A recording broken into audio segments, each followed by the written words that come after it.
All right. Assalamu alaikum warahmatullahi wabarakatuh. Bismillah ar-Rahman ar-Rahim. Alhamdulillahi Rabbil Alameen. Wa ashhadu an la ilaha illallah. Waliyu salihin. Wa ashhadu anna Muhammadan abdu rasuluh. Assalamu alaikum warahmatullahi wabarakatuh. My dear brothers and sisters. And welcome to another live broadcast with call-in. This is a feature that we've introduced where people can actually call in. The call-in link is on the screen right now. I will keep it up, inshallah. You can also comment on the chat, and I'll read your questions, and you can also call in bi'idhnillah ta'ala. So it is a Q&A that we usually do. Sorry, I was muted because on purpose. Yes, inshallah. And okay, we have the first caller, and again, it's just general questions bi'idhnillah ta'ala. Bismillah.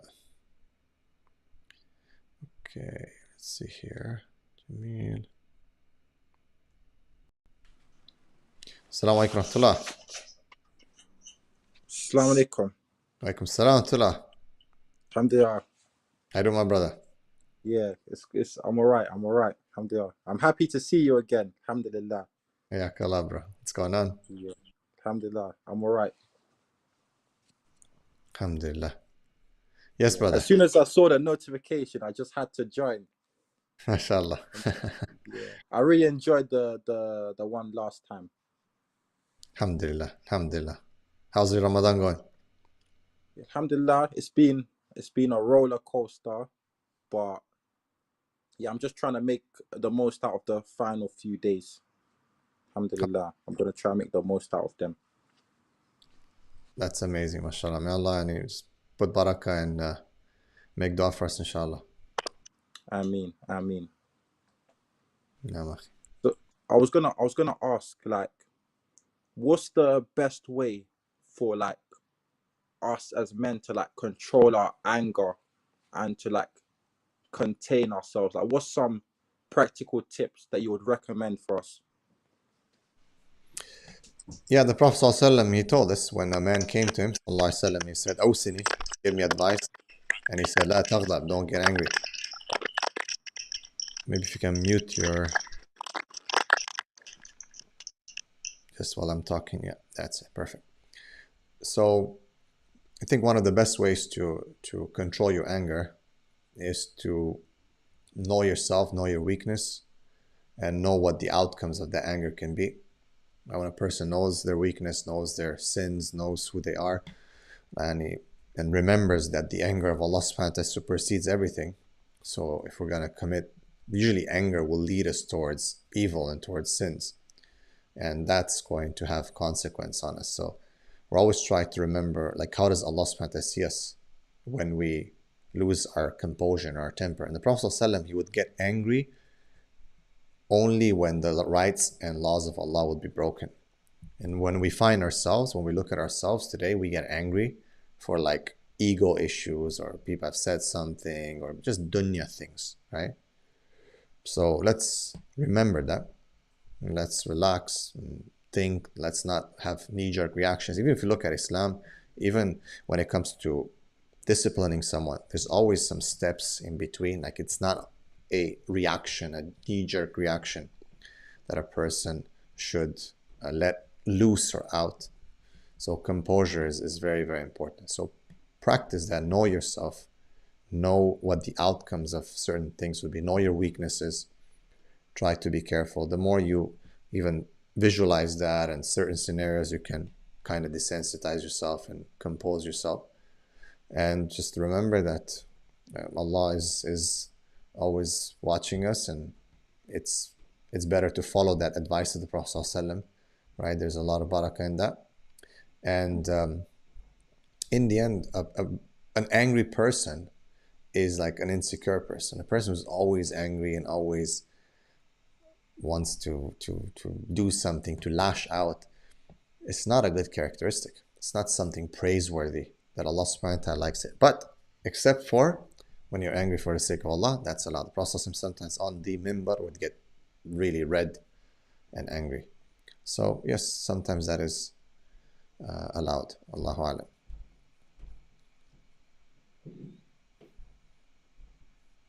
Yeah, so alhamdulillah. Also, another thing that I would like to ask is like, especially as like young people as well, what's the most important aspect for us to improve our iman and for us to grow our iman on a consistent basis? What's the aspect that we need to learn the most in order to grow our iman and improve it from a fundamental level? Okay, type. So I'll respond to this question, and we'll have to go to other callers. So I think the most important aspect, personally, when it comes to growing our iman, is to look at the Quran and to have a relationship with the Quran, because like Allah subhanahu wa ta'ala has given us the Quran as a guidance, hudan lil muttaqeen, right? And taqwa and iman is like they're linked, obviously, right? Like your iman and taqwa is they're together. So if the Quran is hudan lil muttaqeen, it is a guidance. So that's your like manual for guidance on how to increase your iman, how to become a man, how to control your anger. So I do believe that people need to improve their, their relationship with the Quran, and to understand the Quran, understanding, because a lot of people, especially now we're Ramadan, everyone wants to make khatam of the Quran. The problem is that a lot of people don't understand what they're reading. Therefore, that communication from your creator to you is not absorbed deeply to actually cause a change in behavior. So that's what I would say. So have a relationship. Read the Quran every day. Understand. Try to act upon it. That's going to increase, inshallah, our iman. Wallahu alam. Barakallah feek, brother. May Allah bless you. Haytham. Jazakallah khair, akhi. Ahsanallah ilayk. Jazakallah Yeah. khairan, and I wish you a lovely Ramadan. You too, brother. Assalamu alaikum. Assalamu alaikum. Inshallah, brothers and sisters, we'll keep it to one question per person, please. And please, if the sister, don't open up your camera.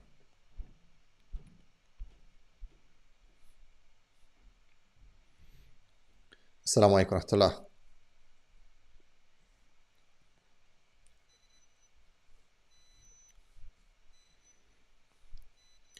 Abdul Rafai.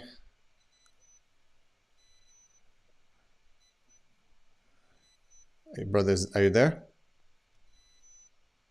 I think it's not working. Okay, we have Jamil. Assalamu alaikum, Jamil.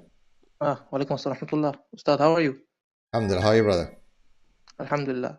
Ustad, so I have a question. So basically, what would your advice be to someone whose parents are soon to be divorced or are, very close to being divorced? Things like that. Yeah, that's basically it. Okay, so what advice would I have? How should they handle the situation? Yeah. Right. So there was a case recently where a brother, one of my clients, his mom and dad divorced. I think they're late in, I think mother was like 50 and the father 54 and the father's like 60. Divorced very late. And it caused so many problems, right? And it's ajib, it's very strange that people divorce at that age. So for a child, I would say that he should try to make sulh. He should exert his utmost effort to make sulh, or to bring the two parties together, father and mother, even though to them you're their child. But a lot of brothers, they will not say anything like, well, it's my parents, their business, and so on. No, you have to express yourself and how this is, that's something that you don't like, and try to see what you can do. Speak to both sides. The Prophet ﷺ even allowed us to lie in these circumstances to make peace between two parties, right? So something like, no, mom really loves you, she said that, and maybe she didn't say that to you, but you can say that to him, right? So I think we should do our utmost to try to bring together, and if it doesn't happen, this is, Allahu alam, we just have to understand and admit that this is reality. Divorce is halal. It happens, people fall out, and life goes on. Like, we shouldn't crumble and stop our lives and our practice of the deen Yani the Sahaba divorced, the Prophet ﷺ had divorced. This is part of life. قدر الله ما شاء فعل, and we move on. We can't have a negative attitude. Some people, it's like a trauma for them. That's it. They victimize themselves. They don't want to live anymore. Life is horrible. Just want to, a'udhu billah, some people become very depressed. No, this is what it is. It's sad. It's difficult. Yes, but we move on. And this is قدر الله. No. جزاك الله خير جزاك brother. الله خيرا أستاذ. بارك الله فيك. May Allah bless you. Ameen. Assalamu alaikum, you too, brother. Assalamu alaikum, brother. Yeah, I think the brother has some technical issues. Not working. طيب. IH says, Assalamu alaikum, Gabriel. I have started speaking to a sister for marriage purpose. She's 29. She's 2 years older. What's your advice on marrying an older woman? What should be done? So I have a vetting course that you can see on my website. It's like 3 hours of vetting, and it goes through, I reversed engineered it, and you can go to it. And basically, I looked at my counseling sessions, clients, and see what are the problems that they have in their marriage. And I always say, why don't you guys discuss these? Why don't you guys talk about these when you're vetting each other, and so on and so forth. Also, if she's older, in the Sharia, there's no problem with that, right? But you have to also take the practicality of things and your surroundings. You have to consider the urf, or the culture of women these days. Usually an older woman and a younger man, can it work? Yes, but I think given the circumstances in today's culture, there's less or likely chances that, or let's say lower chances of success in the marriage if the woman is a bit older. Because why? Well, by fitra, a woman wants to look up to her man. So you're going to have to overcompensate with a lot of other things in terms of your value. When you're naturally older than your wife, there's this respect. There's this, he's older. He's wiser. When she's older than you, unless you have certain things, such as a better job, more knowledge of Islam, better looks, and certain things, she might look down on you. I'm saying it's possible, right? So you're going to have to overcompensate in other fields, inshallah. Now,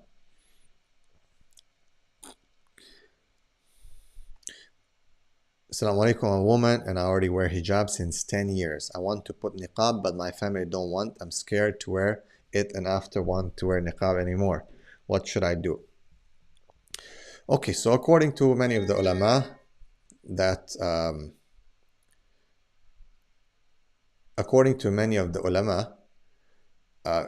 niqab is like not fard. Some say it is, okay? And it's a very good opinion, and I like that opinion. But you have to, like be smart and know your situation. Are you wearing proper abaya and proper hijab? If you are, then okay. Your family, why are they not allowing you to wear niqab? Is there something going on? It's hard to understand what's the situation. Maybe you have to write a little bit more. So yeah, you don't want to like put it on and take it off. Maybe, talk to them, reason with them, tell them this is what I want to do. I want to follow the Ummahatul Mu'mineen, the mothers of the believers, and I'll try I want to try my best. But it depends, okay? If you're doing your wajib, your hijab is proper, you're covering everything except for this and this, as the Prophet ﷺ said in one hadith, then inshallah, as long as there's no fitna, but if you can put niqab on, it would be great. Bismillah.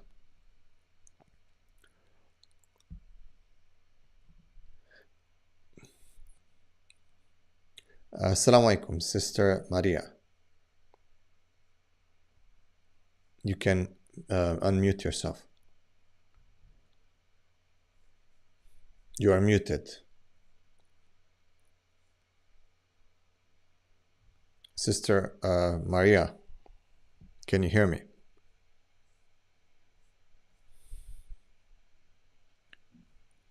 You are muted. Okay, she left.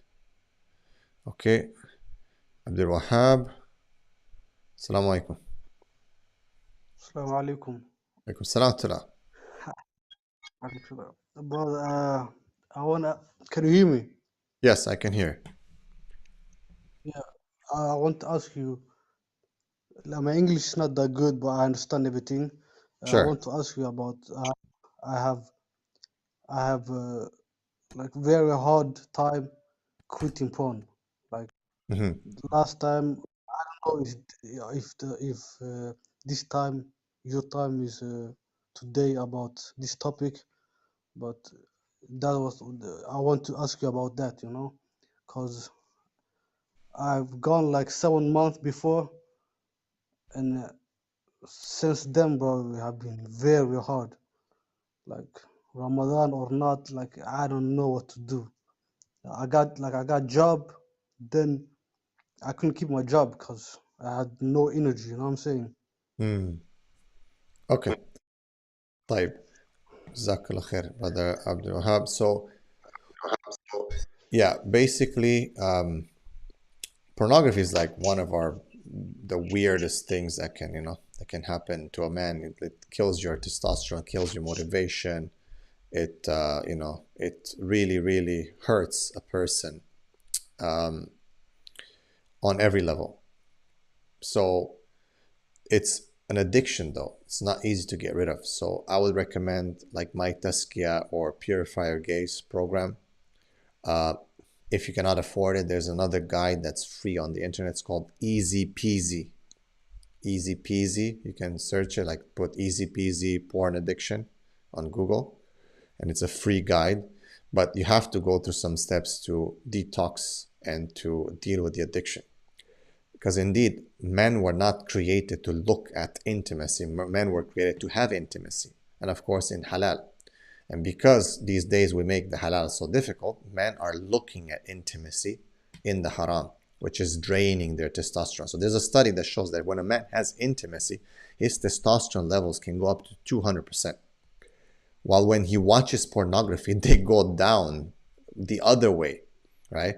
So look at, there's a difference. Still intimacy, but one is looking at it, and masturbation, what we call PMO, and one is engaging in actual intimacy, obviously in marriage and halal. So look at two different outcomes. One is halal, what we're supposed to do. It's really establishing your manhood, procreating and so on. And one is just looking at, haram and intimacy. And so many men have lost their strength, their iman, their drive, so know that you are basically killing yourself. You're literally killing your masculinity, and you're gonna have a hard time when you get married to actually be intimate with a woman or to have the drive to provide for her, to protect her. Men who watch pornography become more docile. They're not strong enough. They don't have that edge to defend. It's a destruction all over. So, but you need to address it not only as a sin but also as an addiction.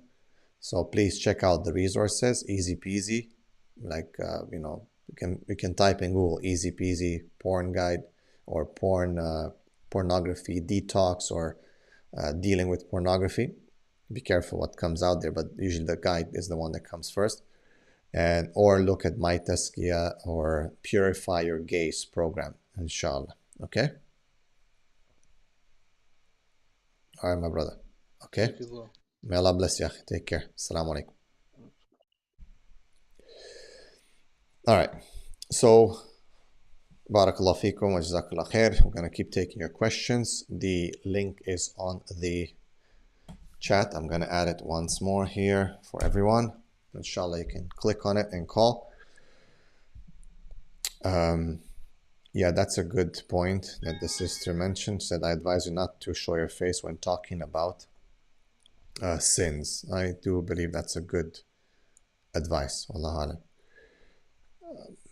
Please do remember to hit up on super chat if you can. Inshallah, we'll see your question easier, and it supports the dawah. Inshallah, and also like and share bi'idhnillahi ta'ala this broadcast so more people can benefit. Inshallah. And let's see one of the right. Okay, so this brother, I'm a uni student, first semester. I really do aspire marriage, but taking all conditions into consideration, it seems impossible. I can't wait 5-6 years until I'm out of uni. Indeed, this is a big problem because again, we're restricting the halal, and people are gonna go for haram. Like people are putting They're prioritizing their education and other things over their marriage. Now, you know yourself. In this society, this culture, can you actually last for 5 years without no intimacy, no masturbation, no pornography? Most people cannot. I can tell you that most people not. So marry early. Oh, but I cannot. I cannot. These are excuses. Yes, you can. If there's a will, inshallah, Allah will open up a way for you. Make niyyah at least. People don't even have the intention to get married. And like everything starts with the intention, bro. How do you want Allah to help you when you don't make an intention at least? Right? So make an intention, inshallah. Naam, Assalamu alaikum.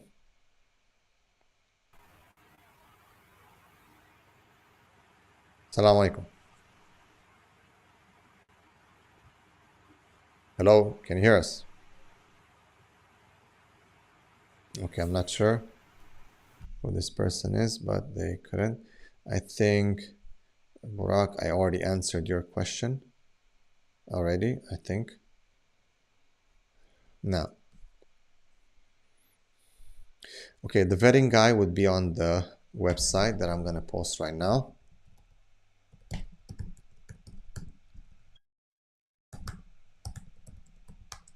Okay, this is the website where you find my courses, inshallah. Bidnillah ta'ala.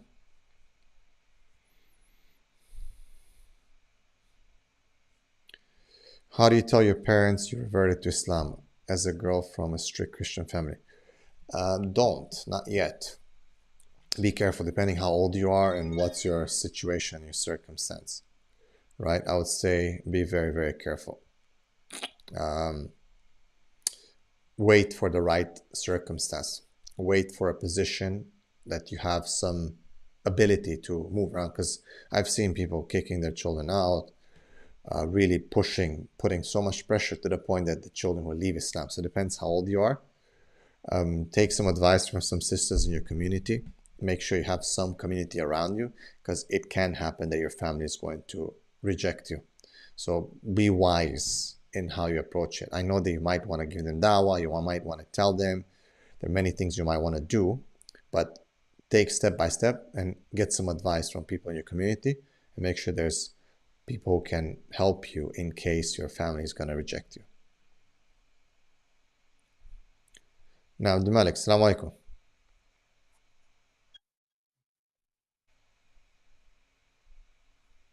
Assalamu alaikum.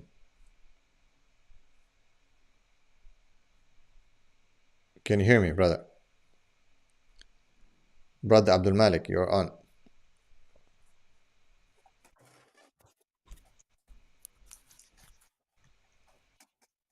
Brother Abdul Malik, can you hear me? Oh, assalamu alaikum. I did just let me cut out the stream. So yeah, it's good to see you. I have first of all, I want to thank you for everything you have done. I saw a lot of your video. I want to talk about a big issue in France. So let me explain. In France, it's almost impossible to get married, even if you're. Let's say, for example, right now I am a millionaire. Uh, I'm 6'3", for example. It's just example, of course. I don't know. I know how to talk. I know everything. I have the whole package. But after that, what is possible? I sorry for my English, but what is the next step? We cannot talk to the men in France. Don't present their daughter. I pray every prayer in masjid, and even I know that they not do that. Nobody presents their daughter, and even if they do that, with my statistic when I saw on the streets, only let's say 2% of Muslim women wear the proper hijab. So there is not a lot of quality Muslim women. For example, it's very rare a Muslim woman that pray 5 times a day in France and all of that. So you say problem solution. And what is your solution for this problem in France we encounter? Okay. So you guys have a masajid. Sorry, I can't hear you. Yeah, I think my voice is okay. I will just, if you can mute yourself. So what I would say is, for those who are in France, yeah, the situation is not too good. I mean, you gotta be careful. I know it's easy to say, okay, guys, leave the place or make hijrah or something like that, go somewhere else, but it's not easy to do. So it's not so simple. So hijrah, yeah, like if people have the ability, if they have the ability, and I know many don't, but I'm saying if, people should leave that place. But if people cannot leave, obviously it's not so simple. Sometimes people think you make hijrah, just pack up and go. No, it's not like that. It's not easy. So for marriage, I would say try to marry from back home. Try to marry from, different countries. There are so many applications, like Sunnah Match is a good application according to, good standards, alhamdulillah, from our brothers that we know. See overseas, maybe back home, maybe your mother, your father, your parents can help and extend that circle of knowledge of who they know. If not the imam, usually the imams of the mosque, they know the community. Okay, the imams of the mosque know who has a daughter, who has son, especially the older ones who have been in the community for a long time. If you go to the masjid and they know you and people can vouch for you, try with imam, one masjid, second masjid, third masjid, right? Try to reach out to people. I still believe that word to mouth and people that you know can help you better because they can vouch for you. And imams in communities, they will have the best knowledge of the community of who is what, and because they've been around and they talk to people. So whenever I've given advice to people to go speak to imams about, look, I'm this, I'm fulan, my name is this, and I want to get married. This is what I do. Here's my profile. In general, they can help and they can support. I don't know the condition of the imams in France. I haven't been to France for a while, but if I think they can help. Other than that, I would say applications, family, and so on. Just going and meeting sisters and seeing them, and it's difficult, to do that, obviously, because of the implications of that. Walking up to some guy in the masjid and saying, hey, do you have a daughter? It's like, right, he's gonna react weirdly. But I would say always take an intermediate person, like an imam. Say, hey, do you know any uncles who have a daughter? Sheikh, can you help me? Right? And if he knows you, if he's known you for a few years, most of the time they'll say, yeah, I'll help you. Okay, yeah, I think I know someone. Let's, talk to him, or let's go see him. Like when I got married first, I took an imam with me. And at that time, there was no applications, there was nothing. And I knew as a new Muslim, like no one wants to marry me because I don't have a Muslim family. I don't have this. They're always scared and skeptical. But I took an imam with me and I went, they respect him. And I was working with him, he vouched for me. And alhamdulillah. So there's always some way. I know it's difficult, but there's always some ways, inshallah. There's always some way.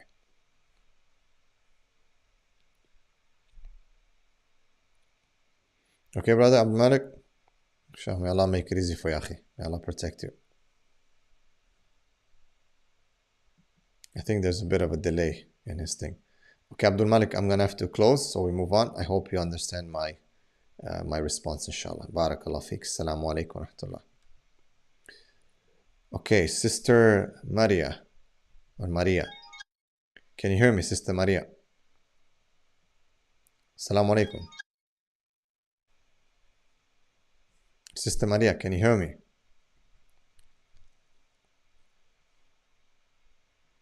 All right.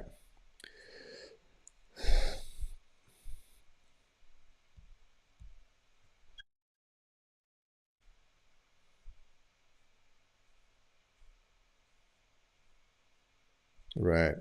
Yeah, so a lot of comments on the issue of, right, what's happening in France and how difficult it is, and to meet someone, to find someone, to get to know someone. It's not easy in halal way, right?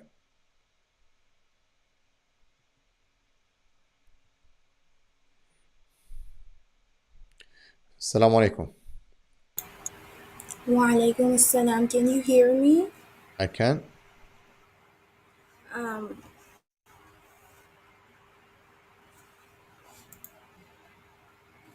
Yes. Can I have your question, please? Hello. Oh, I'm sorry. I'm sorry.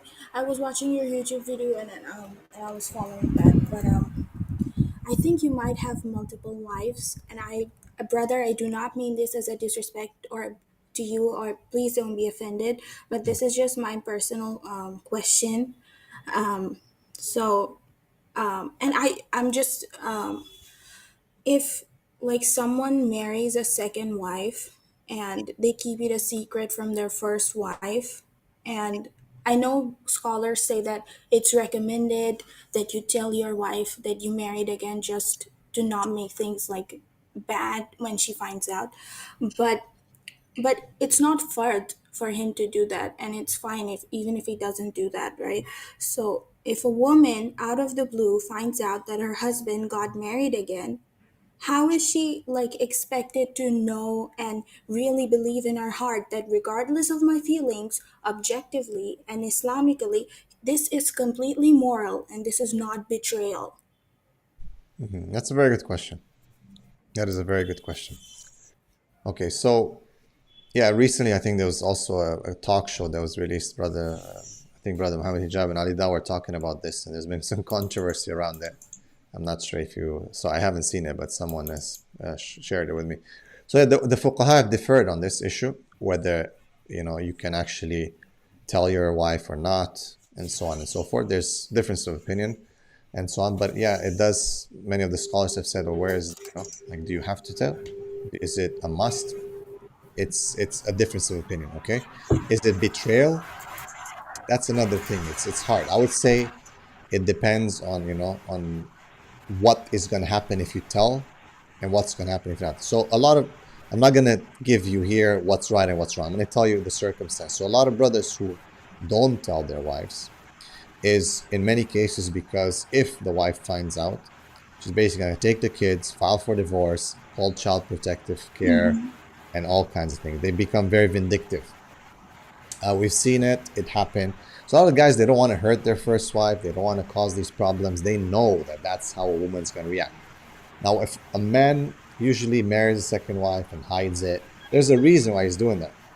Okay. Usually it's people say it's just about intimacy. It's just about this. It's just about that. It's not. There's honestly, there can be so many reasons. Maybe he's not fulfilled. Maybe he's in fitna. Maybe it becomes fard for him to marry another wife. But the fuqaha have differed as to what are the requirements. Should you announce it to everyone? No, we know that you have to announce it. Do you have to announce it to your wife? There's a difference. Should you announce it to everyone? There's a difference. So, but I don't, Allah Alam, yani, I think a man should say it because personally, what I've seen in my counseling over 20 years, women, if you tell them the truth, they won't like it. If you hide it from them, they won't like it. Whichever way you take, it's kind of like the same outcome. So it's better to just kind of just say it. Just stand your ground and just say it. Just tell them, look, this is what I'm doing. And maybe, this is what's my plan or whatever. And I'm standing my ground. Now, the consequences of that are going to be difficult, no doubt, because a lot of women are not going to accept that. But I think if she's going to find out later on, or there's a hiding or this and that, probably, she's going to be upset anyway, this way, that way. So it's better to just kind of stand your ground and just do what you have to do and not hide it. Because what's the hiding is going to lead to sooner or later is going to be lying. And that's for sure haram. That's agreed upon. That's haram to lie. Okay. So, okay, not telling her, the fuqaha have differed, right? It's not haram. It's not fard that you have to tell her. But if you're going to have to be with a second wife, what you're going to say, where you're going, what you're doing, right? You're going to have to lie. And Yeah. lying is not permissible. That's agreed upon, right? So, Allahu Alam. So if men are naturally polygamous, is monogamy like a complete lie? Is it just a Disney fairy tale or a Hollywood or a Bollywood movie that we've been fed? Or is the truth like somewhere in the middle that yeah, some men they like one wife, some men they can have hundreds and still not be satisfied. And both are okay because that's the way Allah created them. Who are you to question Allah's like law, right? And if monogamy was that unnatural, then Adam alayhi salam and Hawa alayhi salam, like they would not have been made one for one. Like he would have also had multiple wives then, right? So Right. like what do you say about that? Yeah, I think Allah subhanahu wa ta'ala has given these options, right? So there's options. It's like, you know, A, B, C, or all of the above kind of thing. So it's not but by default, Allah subhanahu wa ta'ala starts in Surah Nisa.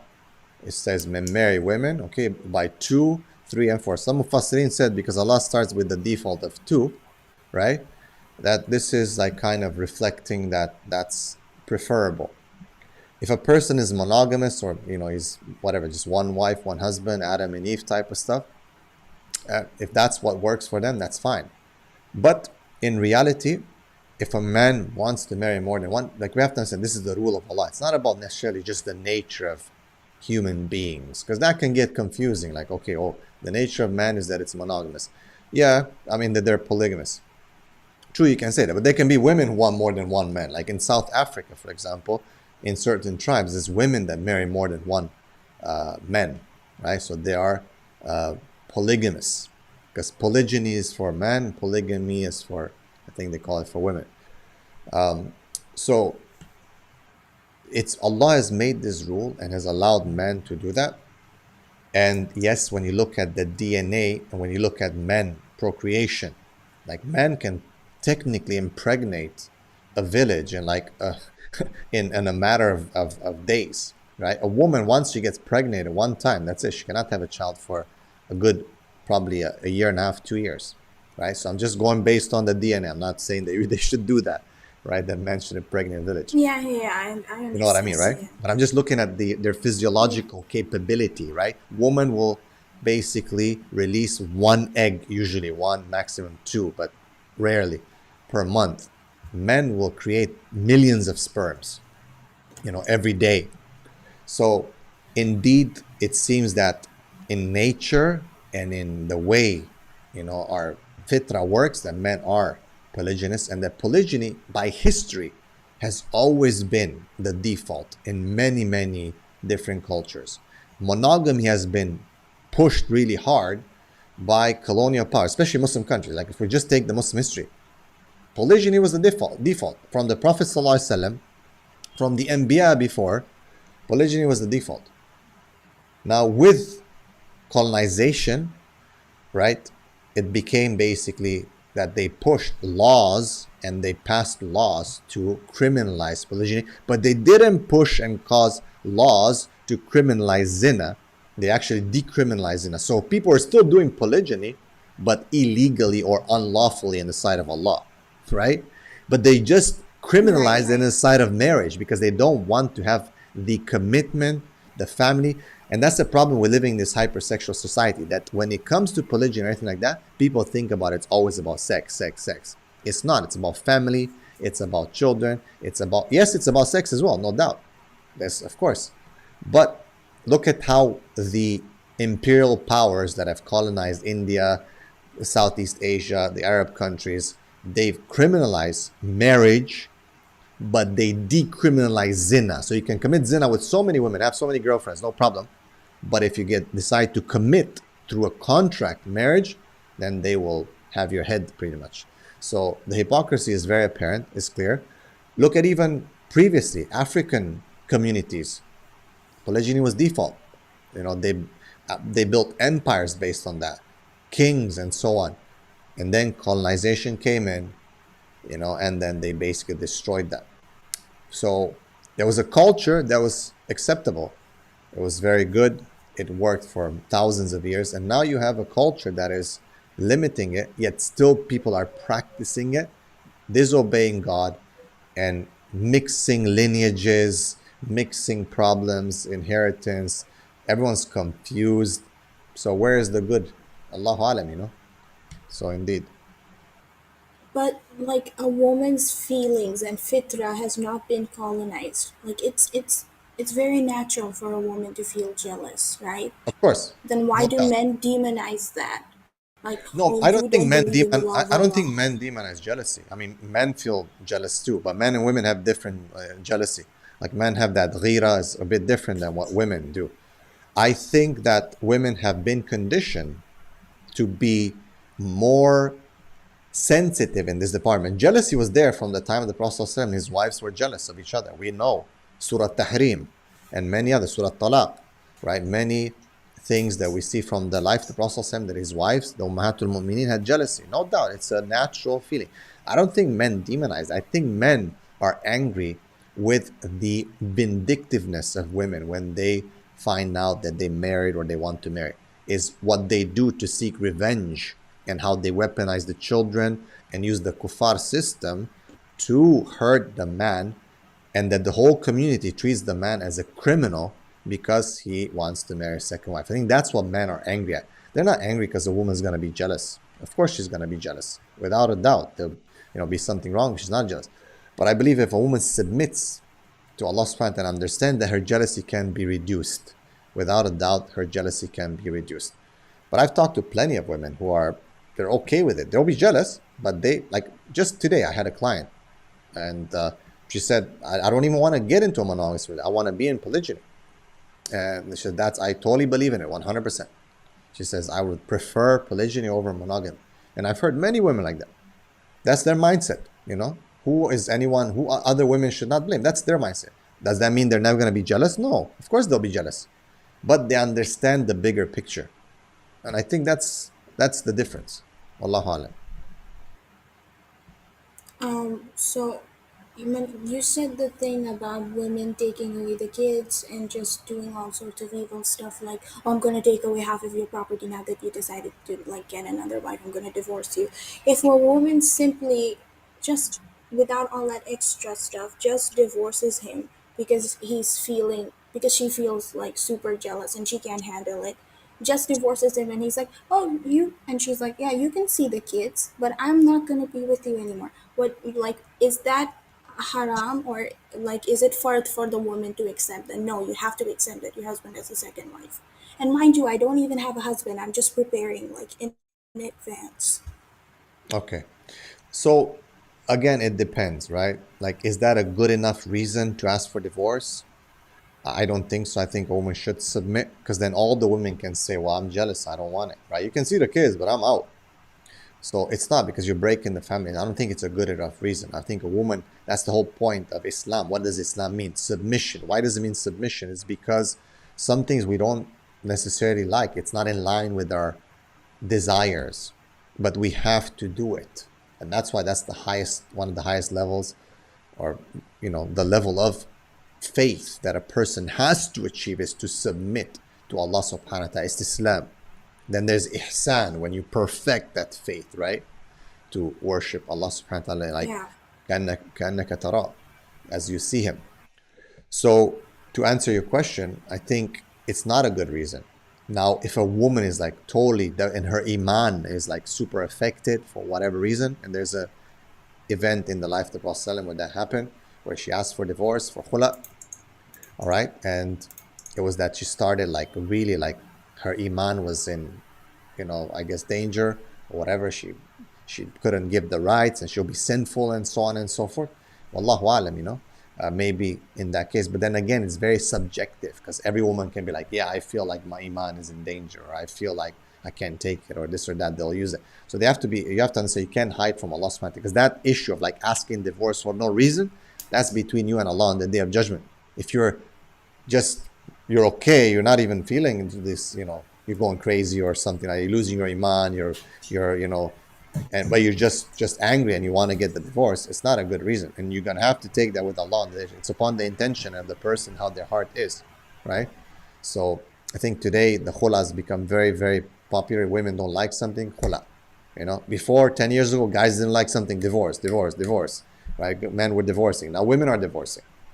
It's insane. I think people need to submit. The solution is not running away. The solution is, because, okay, you gotta maybe get married again. Let's say you divorce this guy, you're gonna get married again. What if he marries also another woman? So you're gonna keep running. Okay, then you'll be alone. No, some sisters say, I'd rather be alone for the rest of my life. But then you'll be committing sins. So no matter what you're doing, the solution, ilaj, is submission. فَأَيْنَ تَذْهَبُونَ? Allah says, where are you going? إِنْ هُوَ إِلَّا ذِكْرٌ لِلْعَالَمِينَ. This is a reminder and a dhikr for mankind. The solution is within Islam. But we are running away from submission because we are putting ourselves over other things. Wallahu alam.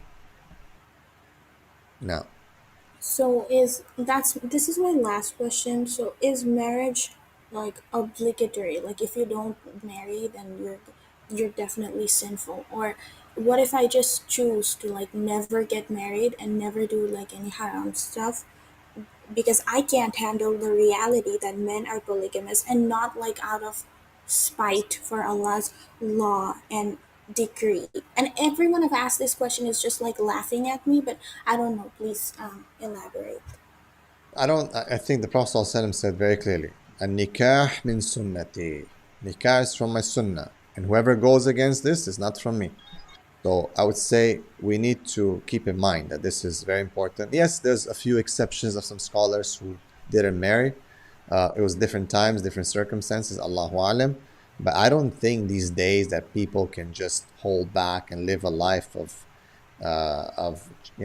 chastity and afafa without their whole life without doing anything haram. I think it's impossible in today's world. Allahu alam illa ma rahima rabbi. But it's too difficult, and you would set yourself up in a situation where it could lead you into a big regret, and in a position where you might not be able to retract yourself from. So it's better to always follow the injunctions and what Allah has given us, and to submit, right? To actually put our soul into submission to Allah subhanahu wa ta'ala rather than feed our soul. Because when we have jealousy and this feeling, we're basically feeding that nafs what it wants while we're supposed to starve it. Okay, and I understand it's not easy. It's very difficult for a woman definitely to accept that she's sharing her husband. But if Allah subhanahu wa ta'ala has allowed this, I believe is one of the great jihads for a woman is to submit to that. And if Allah allowed it, right, that's what Allah says in the Quran, that it does not befit a believing man or woman when Allah decides something that they should have an opinion about it. Okay, it's submission. Wallahu a'lam. Okay, But sister, the thing Dr. you said about the another one, and I'm so sorry, I keep holding you back. But There's other people the are the thing you said about the nafs point, well, men are gonna get what they want, which is women in Jannah, like Hura Line and stuff. But what women want, which is monogamy, they're not gonna get it. So what will we satisfy our nafs with, if not consolation? No, because in Jannah you won't have the same feelings. That's the whole point, right? I've been asked this question many, many times, right? So you basically, in Jannah, you're not going to feel this way. You're not going to have this. You're judging a dimension that is from the unseen with the understanding and parameters of this dunya. It's not the same. Allah subhanahu wa ta'ala will not give you the same feelings. There'll be certain things like names and from this dunya, but it's not going to be the same. So you won't even be thinking about these things. So think about getting to Jannah first, and trust me, you will be, as Allah says in the Quran, in many ayat, that you will be fully satisfied, you'll be pleased with whatever Allah is giving you, inshallah. Okay, thank you so much for Take care. answering my questions. Salaam alaikum. All right, that was a good question, mashallah. Very, very good question. May Allah and He put barakah in the sister, and that she's seeking the answers to these things. Again, brothers and sisters, we are live, and you can see the link on the screen to call in. I will put it in again in the chat for those who want to click on it.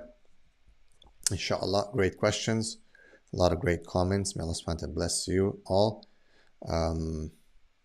Please do consider a super chat to support the dawah. May Allah bless every one of you, and I'll see your comments easier. And we are having a call in today, live Q&A. It's the last few days of Ramadan. I pray and hope that you guys are doing well, and that you focus and do your best in these last few nights, inshallah. طيب, I have Umran. Assalamu alaikum, Umran. You are muted.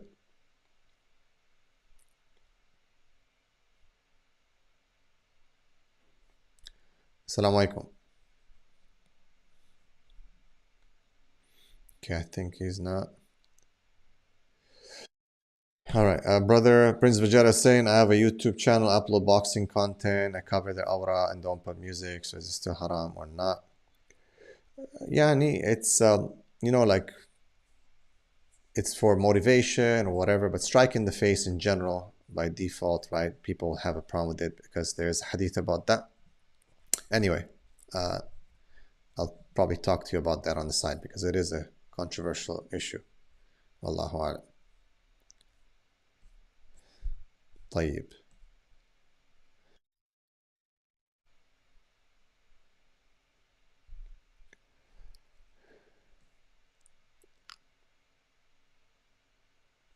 Assalamu alaikum rahmatullah. And this is Assalamu alaikum. Can you hear me, sister? I think being Kashmir.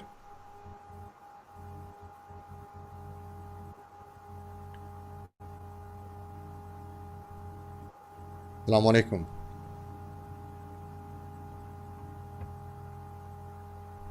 Sister, can you hear me? Okay. Abdul Malik, Assalamu alaikum. Abdul Malik, there's something wrong with your thing. There's a delay or something. I'm not sure what's going on with your... I know how this works now, so sorry. I can't hear you yet, but I will respond to the thing that you said before. I try everything on the book, everything that you say, I try it. I have seen a match. I have done some mukabala and all of those things. I've talked to, there is more masjid in Las Vegas than in France. I try every masjid. I talk to the, not every masjid, but I talk to some imam, and they cannot help. And even if they help me, I will not trust them because they do maulid, they do some bid'ah. So, but I ask everyone. Even in masjid, I go talk to old men and I say, "Hey, do you have a daughter?" I swear, you trust me or not. So this is I try my best. I don't hear you yet, but I know I will not be able to respond. So I try my best to say the most of it. For example, there is a woman in university that come to me and ask for me for marriage. I won't. I pass the detail, but she smoke, for example, with the hijab. This is the kind of woman we have in France. She talked to men and a lot of things like this. I've done some mukabala. Um, I have done most mukabala in England than in France, just to tell you how it's almost impossible to marry a French woman. So yeah, I try everything in the book. In why I plan to do Hijra in 1 year, 2 years. I just Inshallah. have to manage some stuff. For example, I have to finish my studies in computer sciences. In hacking, I'm a hacker, but so I have everything. It's just I try everything. It's almost impossible. Of course, I've got some mukabala. The father didn't agree to me, but let's say, for example, I do Hijra. There is what we call endogamy. It's when you only pair with the people of your country, and every country do that. For example, if I do Hijra to Saudi Arabia, I'm sure they will not give me their woman or the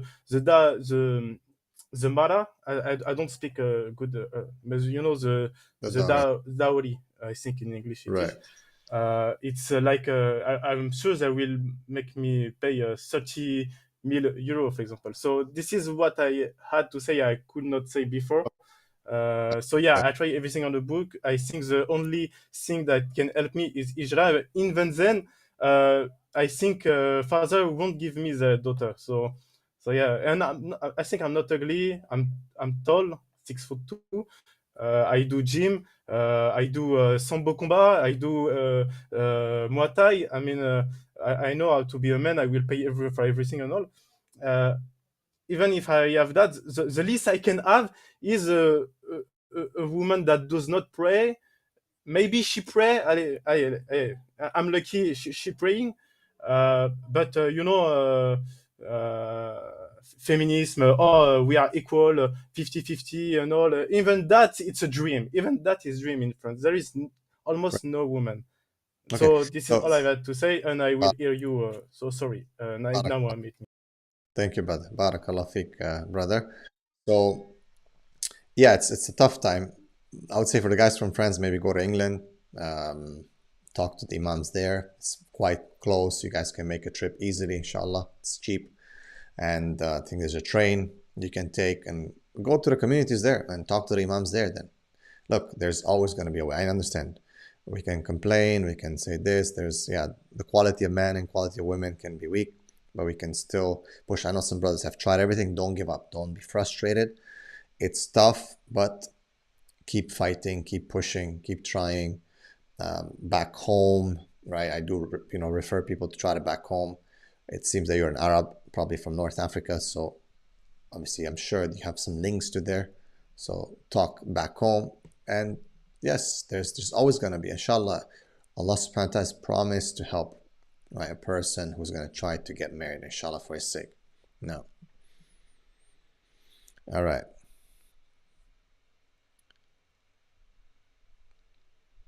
Okay, well, after the next one. Brother Assalamu Ahmed. alaikum. Walaikum salam. Hello, assalamu alaikum.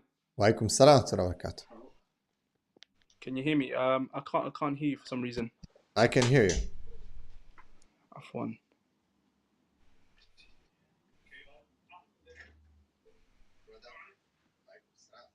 I think there's a delay.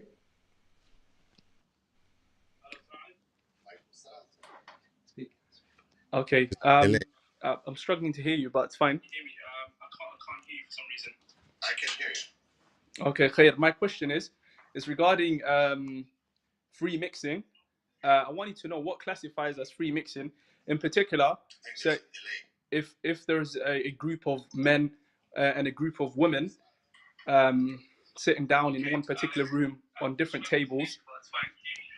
So does that classify as free mixing if there's a group of men and group of women in a room talking to one another face to face, or what actually classifies as free mixing?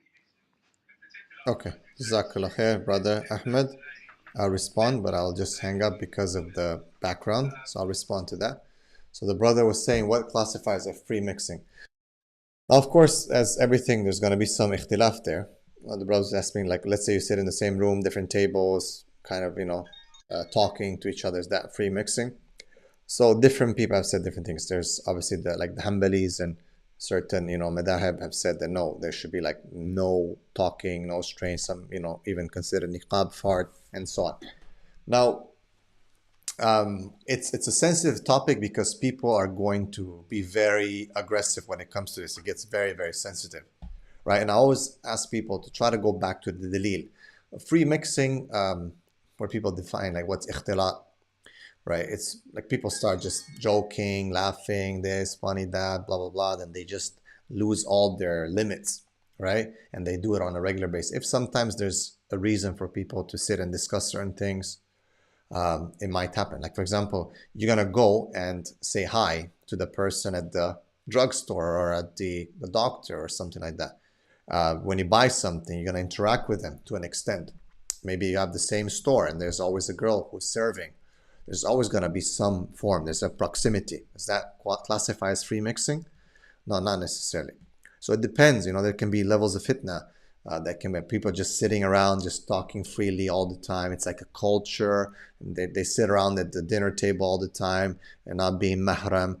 Things can develop. It can become very haram. In-laws, for example, sitting together, brother-in-law, the Prophet said the in-law is death. So sometimes people are not careful of these things and they just sit around and just develop a culture of free mixing, just always being around and so on. If there's going to be a talk or maybe there's work, sometimes a lot of people might have to attend a work meeting and there's men and women there, right? And it's a one-off thing, like once a month, once in a blue moon. You're always going to be on a train. Is that considered free mixing? You're sitting literally next to women for like 30 minutes, 45 minutes in the UK, right? Is that ikhtilat? You know, oh, but I'm not talking to them. Yeah, but you can look at them. They're next to you, right? And so on. So it depends, right? It depends on what a person does. When people start becoming very loose and just making a culture and everyone's just going ahead and talking, mixing freely, flirting, whatever, this is not permissible, okay? If there's a discussion, people are in hijab, women are in hijab, men lower their gaze, there's a certain, I don't know, thing, whatever, work, it can be related to maybe sometimes whatever it is, right? That there's a need for it. That can sometimes happen. Did the Prophet ever talk to women? He did. So he taught women. People will be like, but he's the Prophet. Yeah, so then he would hold on to the rules better than anyone, right? Did Sahabas ever talk to Sahabiyat? Yes, they did. But there's always a respect, and they're in hijab, and there's sometimes a screen, and different, you know, for the Ummahatul Mu'minin, right? But there was no free mixing where they just sat around, hey, assalamu alaikum, how are you? Everything is just chilling all the time. No, that's not, you know, flirting and change their voice and laughing and this and that, and it becomes a culture. I think that is not okay, Allah, because it can lead to a lot of fitna. It can cause people to develop feelings, and it becomes a habit. Okay, but if it's gonna happen once in a while, that sometimes you talk to someone, sometimes you address someone, be at a store, you're traveling, you're this, you're that, just normal tabi'i environment, then obviously that's something different. So Allahu alam, you have to be careful because it is it is a very sensitive topic to debate. Some people are like, no, like you cannot. Then okay, then don't buy coffee from the Starbucks where the lady's selling or whatever coffee shop you have, right? Because you'll be fitna, and it's the same one, or the grocery store, or the corner store that you're going to, or the university class that you're sitting in, the uni class, or whatever, right? No. So, but people, like, it's a very sensitive topic because you can say something, yeah, it's okay, and then people are just going to take it and just go and chill and mix and enjoy each other and flirt and talk. And naturally, men and women, when they're together and they're doing it a lot, things will develop. Things, you know, the girls are just going to start giggling and the guys are going to start to impress them, and so on. It has to be ihtiram. There has to be some form of behavior and the limits, okay? And it shouldn't be something that becomes like a habit. Once in a while, there, as I said, there's a meeting, there's a thing, something happens, people discuss, okay? The Prophet ﷺ had one day for the women, one day in the week. He didn't just sit with women all the time and just discuss, right? No. Sometimes women would come to the Prophet ﷺ and ask him questions, and he would not say, free mixing. No, he would respond to them. People will say again, what will be the response? Oh, he's the Prophet of Allah. How dare you say that? Yeah, but that's the thing, that we follow his opinion. If a woman comes to an imam and asks him a question, he's going to be like, no, free mixing. He's going to shove her away. No, he's going to lower his gaze and he's going to respond to her question. Now, if he starts sitting with women all the time and just chit-chatting every single day, it's a culture, and just chilling, laughing, joking, ha ha, and this and that, then come on, man, it's horrible, right? You don't want to do that. Wallahu alam. No.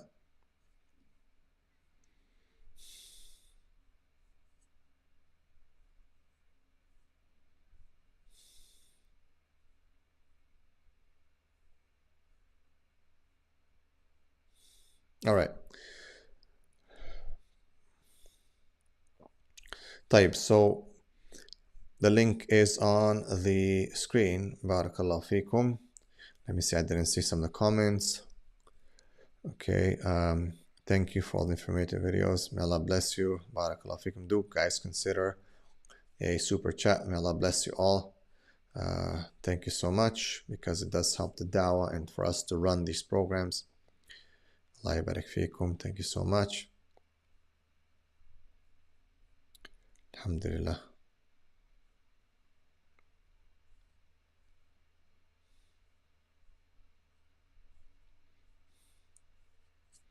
طيب, do again share and like this video live stream, and call in. This is the link on the screen. Jazakumullah khair. I'll post it again. And the question is, I want an obedient man to marry. I want an obedient man to marry. He will stay at home and raise our children and may only leave the house with my permission. So sister saying that she wants an obedient man and he will stay at home. I think you want to marry a woman, sister.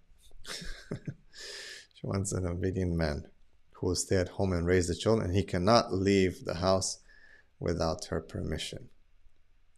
Great. If a girl's wali is happy with a guy in every way, but still wants to reject the proposal because the guy, his mother, is not accepting of the girls, is this a valid reason for rejection? They're not valid reasons. Like, we have to be careful. If the person is good, he has good deen, we have to be careful to reject, because there's going to be a fitna, as the Prophet ﷺ, that will come upon people. If the guy's mother is not accepting the girl, I mean, you know, it's going to cause fitna. As the Prophet ﷺ said, that it will cause fitna. If a good man of deen and khuluq comes and proposes, and you reject for no reason, just because you don't whatever, then there will be a fitna that will come, right? So he'll be creating fitna. No.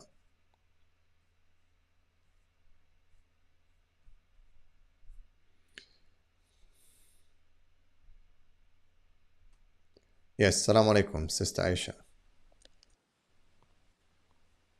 Assalamu alaikum.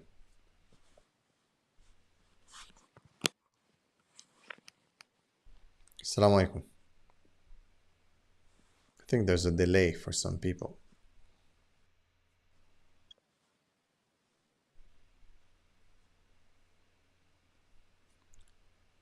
Assalamu alaikum. Sister Aisha, can you hear me?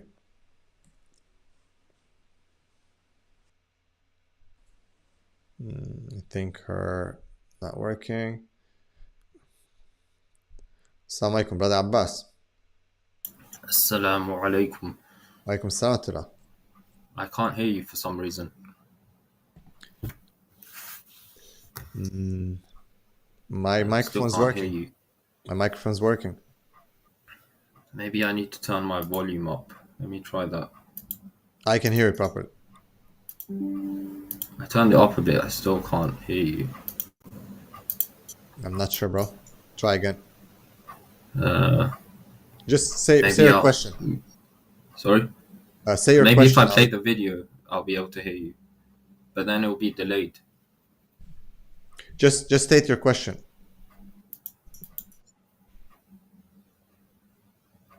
Can you send a message in the chat, please? In the meeting, because I can't hear anything. Just ask the question. I think there's someone else who sent a message saying I can't hear you, Gabriel, as well. Really? Oh, okay. So my question is, so sorry for the delay, by the way, but my question is, I live with a grandma who is blind and has borderline personality disorder. By the way, I'm 20 years old and I'm a male Muslim. Mashallah. And she and I live with my parents as well and my two brothers. And basically, my grandma. So basically, I asked my parents a few months ago if they could help me get married. I asked my dad at one point. I asked my mom at another point, and I do have, by the way, like a sort of part-time job where I tutor my brother's friend who does GCSE Spanish. I tutor him Spanish once a week. It's not really that much of a job, but it's something at least, alhamdulillah. So anyways, the point that I wanted to say is that I feel like the current situation in the house at the moment it would be quite difficult to if my parents did help me get married, it would probably be quite difficult for me to how do I say it, like to live with my wife in this house. I do have I have a room in the garden where I sleep. It's like a proper room, like not like a shed or something. So I'm just wondering, like, what do you suggest? Oh wait, let me explain one more thing. So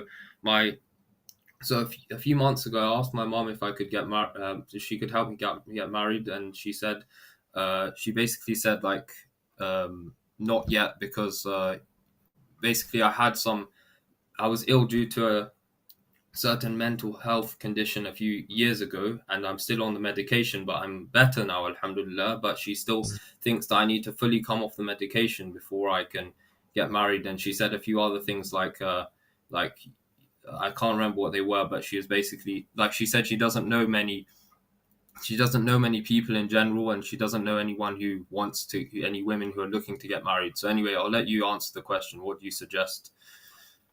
طيب أخي, look, I mean, you have to marry a woman who accepts your By the way, I circumstances. still can't hear you. Sorry, I think other people are saying they can't hear you in the YouTube chat as well. Okay, Brother Abbas is asking a question. Can you guys hear me, first of all, before anything? Can you guys hear me? Please type that we can hear you. Can everyone hear me?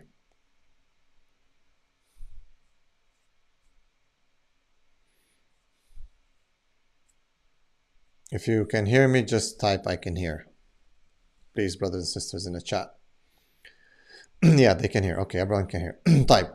So to answer the brother's question, he was asking about like how to, in his circumstance, sometimes parents are not going to feel like you're ready for marriage. And I've said that many times, that it's very difficult for a parent to accept that his child, her child, is going to come forward and now he's ready for marriage, when he's lived his life pretty much as a child. Parents have this feeling of, is my child. And I always advise young men, start asserting yourself in your families. As a young man, yes, start doing your chores. Start asking your mom, can I help with something? Your dad, maybe you have a part-time job. Start paying for some groceries. Start earning respect in your family early. Take a seat at the table.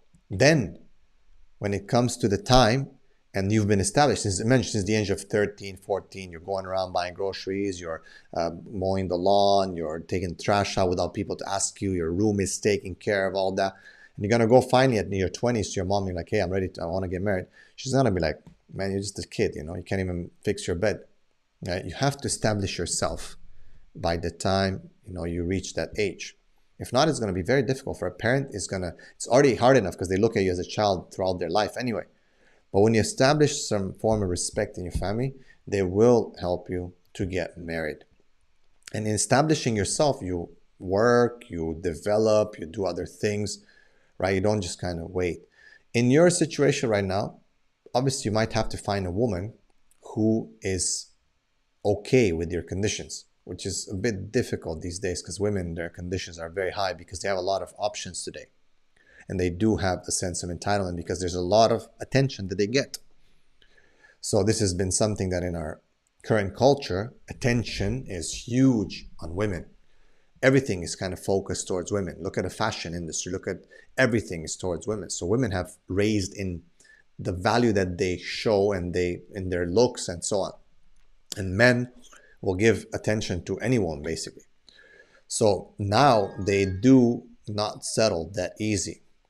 So I speak about this, and to answer Brother Christian Emerson as well, in my Muslim Alpha Man course that I have, I speak about like how to build yourself, the warrior mindset. I talk about how to get ready for marriage, the mindset, the personal development, spiritual development. So I did develop a step-by-step guide on how to be a better man, a stronger man according to Quran and Sunnah. And it is step-by-step. And it is inspired from the Quran and Sunnah. Because a lot of men think that I'm going to have to get married to a woman, so I have to do this, I have to do that. The best thing to get married to a good woman and a righteous woman and the best woman is to, and are you ready for this? Is to work on yourself. It's not to work on her. It's to work on yourself. To develop yourself. To get your relationship with Allah subhanahu wa ta'ala sorted out. To improve yourself on all the levels that you can, and trust me that subhanallah, women will accept you. Women will actually compete for you. The sister was talking about polygyny. Women will share you. Women will share a high-value, good man that has confidence and has built himself up. They will, she's talking about, they'll be jealous. But I've heard plenty of sisters saying we'd rather share a good, high-value man, proper aqidah, proper behavior, who's built himself than some single guy who's nothing. Honestly. So, yeah, in my Muslim Alpha Man guide, you can find it at muslimalpha.com. I talk about this. And in my marriage vetting guide, I talk about those questions that you should settle before you actually go into marriage, such as, where are you going to live? Should you make hijrah? What's the mahar? Do you have social media? What kind of activities do you have on social media? Should you continue education? Do you have loans? Are we going to live with your parents? All these things that cause so many problems after you get married, and people don't discuss them. Do you have friends, boyfriends? Do you have male friends? How do you behave? What kind of hijab do you have? Ask people about in community who know her or know him about them, right? So many things that are important that come out after marriage. Once marriage is done, and they're like, man, we should have talked about these things early in the marriage. So number one, make sure you work on yourself. Hard. Mindset change, confidence, iman, taqwa, working, developing, building yourself. Then number two, ask questions. Can you fully know someone? Can you do a full-on vetting process 100%? I don't think. Anyone who claims that I have all the vetting process, yeah, it's perfect. No. You'll do your best. I reversed engineered mine. I looked at why do they divorce and why do they fall out? And then I've taken those issues and put them before marriage. Talk about these things in your vetting. Make sure you guys agree about these things before you actually tie the knot. So when you do, things are already clear, right? And you don't have to, oh, you didn't pay my mahar. Oh, we didn't agree. Oh, but you said I can work. Oh, but you said you didn't have a problem with the way I dressed the way when we got married. Now you're telling me to wear niqab. Oh, but you didn't tell me I cannot go to school. Or, oh, I didn't tell you that I have a loan and you're supposed to pay because you're the man. So many problems. Oh, I didn't want to live with your parents. You didn't tell me you're going to live with your parents. So many issues. So many issues. So again, and for brother Christian, I think wa alaikum salam, first of all, I think that the Muslim Alpha Man course, and I'll summarize it too, if you don't have to get it, but is work on yourself. Mindset, positive mindset, right? Number two, good relationship with Allah subhanahu wa ta'ala, of course. Physical strength, courage, taking risks. So many things that we take from the Quran and Sunnah when we see those real men. Work on those. I think it will get you ready for marriage, inshallah. Now,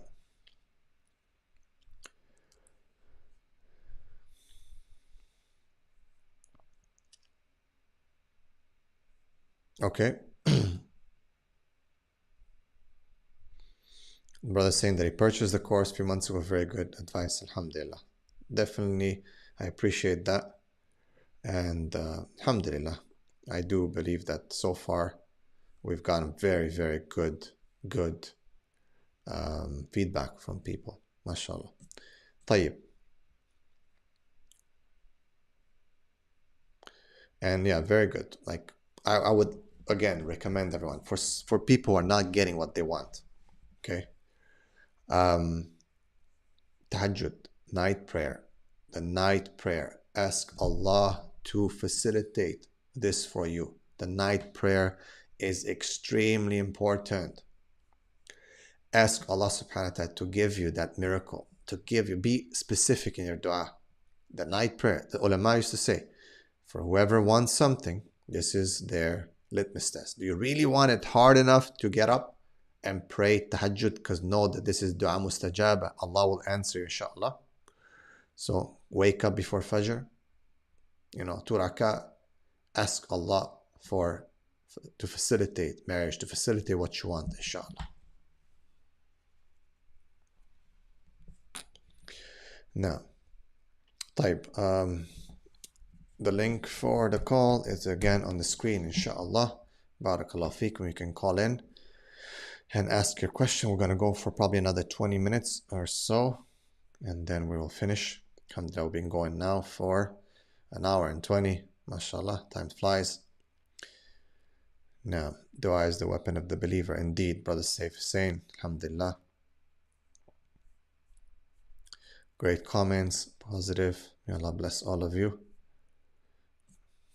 We are in the last few days of Ramadan, and do consider supporting with a super chat or subscribing to our YouTube channel as a subscriber or a patron. Barakallah fikum. Sister Sarah, I think. Assalamu alaikum. Assalamu alaikum. Wa alaikum salam.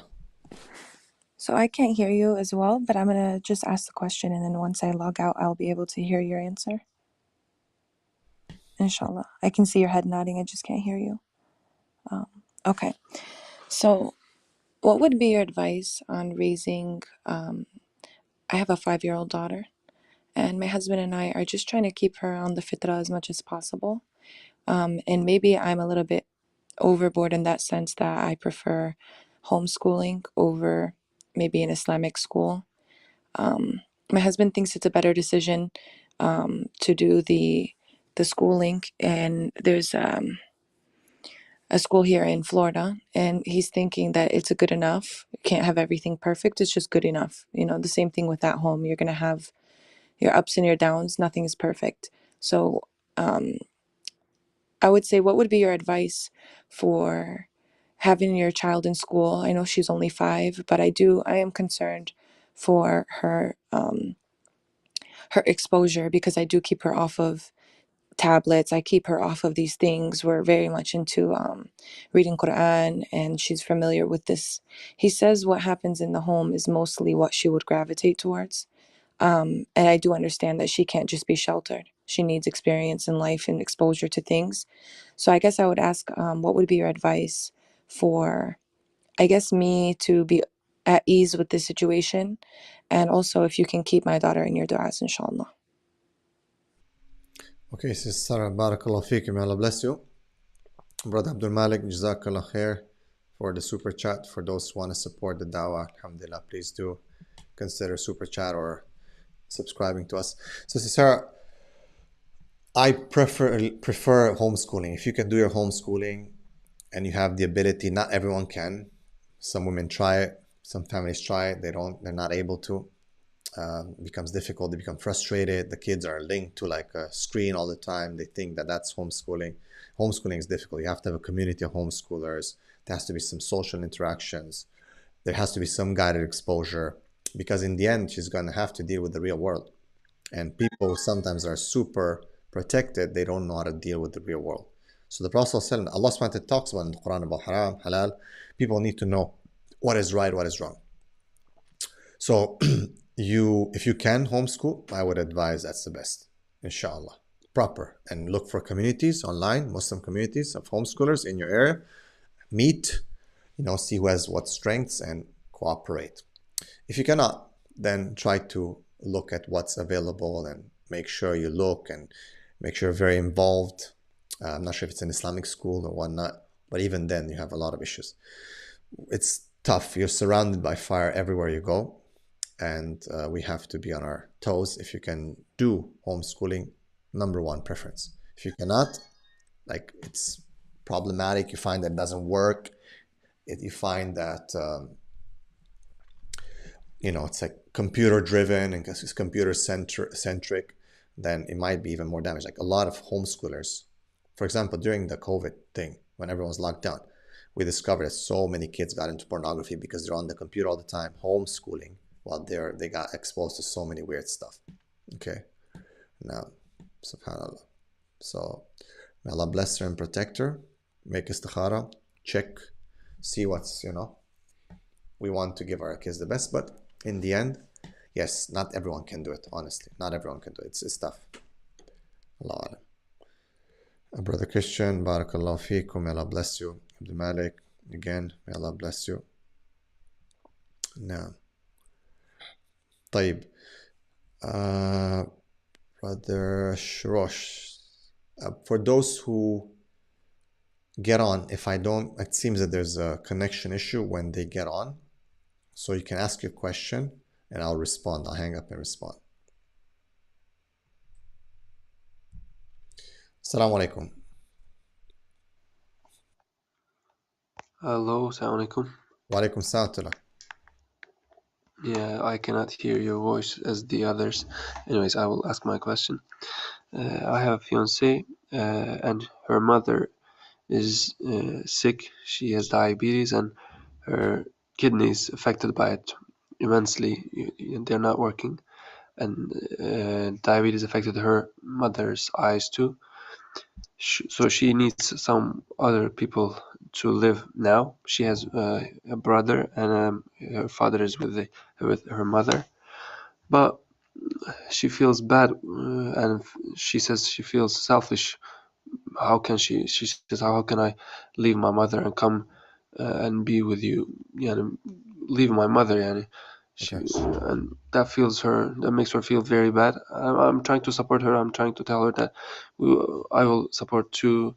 We will go there. We will try to do something. But the city that I am working at is different than the ones that they are living in now. She feels very sorry for that. And secondly, I don't know, is it about me or is it about women? She always says, in any topic that we are clashing, like she says, "Oh, I cannot do it. Maybe I am not ready to get married. I cannot do it." She always says this, and that makes me feel uncomfortable. You know, I feel like, how is that going to happen if you marry? How is that going to happen? And is she going to always take this divorce card? And that makes me, unreliable on her. I'm not, I cannot trust her. I don't know, yani. That's it. Okay. طيب جزاك khair, brother. This is one of the things that I speak to in the vetting course, is that, like, get these things sorted out before you get married. So let's say a woman has commitments to her family due to illness or whatever. Her mother, father are sick. She wants to get married, but she still has to take care of them because she's the only one or the eldest or something like that. These happen. These things happen. So she should tell her so-called future husband that this is the issue and that she'll marry him on the condition that he will support. If not, then khalas, she cannot marry because she needs to.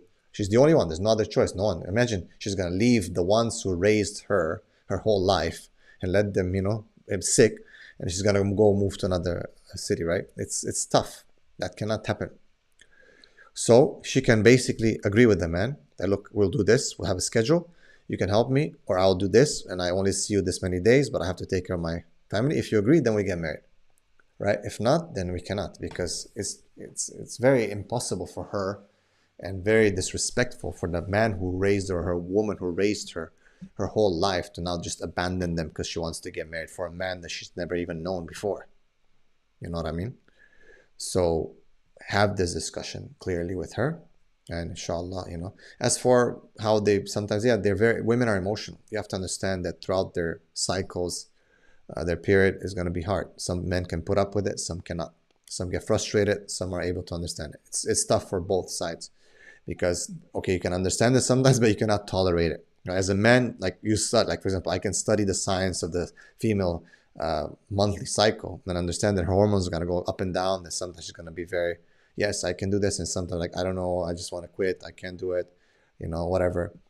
But I might not be able to tolerate it. You know what I mean? So it's quite difficult, but it is something that we see. Is an excuse? No, right? Because some women are very volatile, extremely volatile, and that is a red flag. If you're extremely volatile, you just change all the time. Here and there, some changes, this is normal for a woman, right? But to be extremely volatile in your emotions all the time, you just want to quit all the time, throw in the towel all the time, I would say that's a red flag. That is a red flag. Wallahu alam. Jazakallah khair, brother Phoenix King. May Allah bless you for the super chat. Assalamu alaikum. If a man has desire for a second wife, but is not wealthy, will Allah enrich him the same as the single Muslim? Also, is istikhara being answered if visa legally is stopping any new spouse? Jazakallah. Okay. Yes, indeed, Allah subhanahu wa ta'ala will help you, inshallah, bi'idhnillahi ta'ala. But keep in mind, this is dua. You're asking Allah with dua. You're making dua, so make sure that you're doing this for the sake of Allah subhanahu wa ta'ala, and that you are, sincere, and, you got to be careful with sins and so on. You got to be careful so that dua is as direct as possible, and Allah will help you. If you have intention and you want to marry as a single man, Allah will help you to get married, inshallah. If you want to have fitna and you really desire a second wife, and it becomes almost like wajib upon you, and you want to do the right thing, and you have the sincere intention, Allah will help you to get a second one, and Allah will enrich you. With marriage comes ajr. With marriage comes rizq. With children comes rizq. We have to believe in that. Ibn Abbas radiallahu anhu said that the Prophet was the best of men, and he was married to the most women. Right? So again, it's a person has to do it right from the bottom of his heart with the sincere niyyah. Allah will help. Allah will help a person. No doubt about that. If a person wants to do it, has a good niyyah, sincerity, he knows what he's going through. Allah sees your heart, sees your struggle, and if as opposed to going to haram, what does Allah say? What's the evidence for that? وَمَن يَتَّقِ اللَّهَ يَجْعَل لَهُ مَخْرَجًا وَيَرْزُقْهُ مِنْ حَيْثُ لَا يَحْتَسِبُ. Whoever fears Allah, Allah will give him an exit, somewhere to go through, and He will give him rizq from places he does not even, expect. Now, as for istikhara, okay, istikhara, see, Allahumma inni astakhiruka bi'ilmik. You're asking to show you by His knowledge. And then you say, I don't know, and so on. Allahumma in kunta ta'lamu anna hadha al-amr khayru li fi dini. You're asking if this is good for me.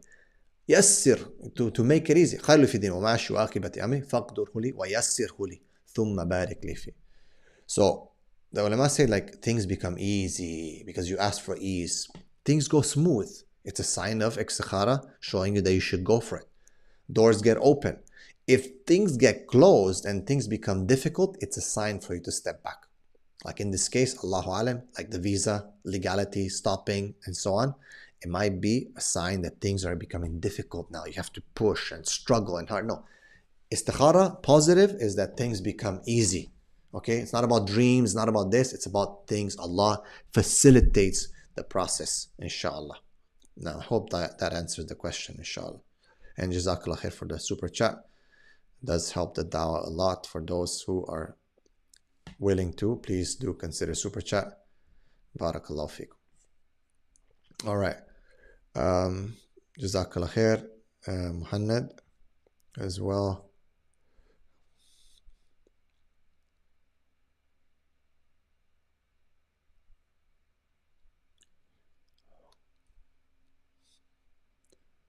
Okay, MB, Jazakallah khair.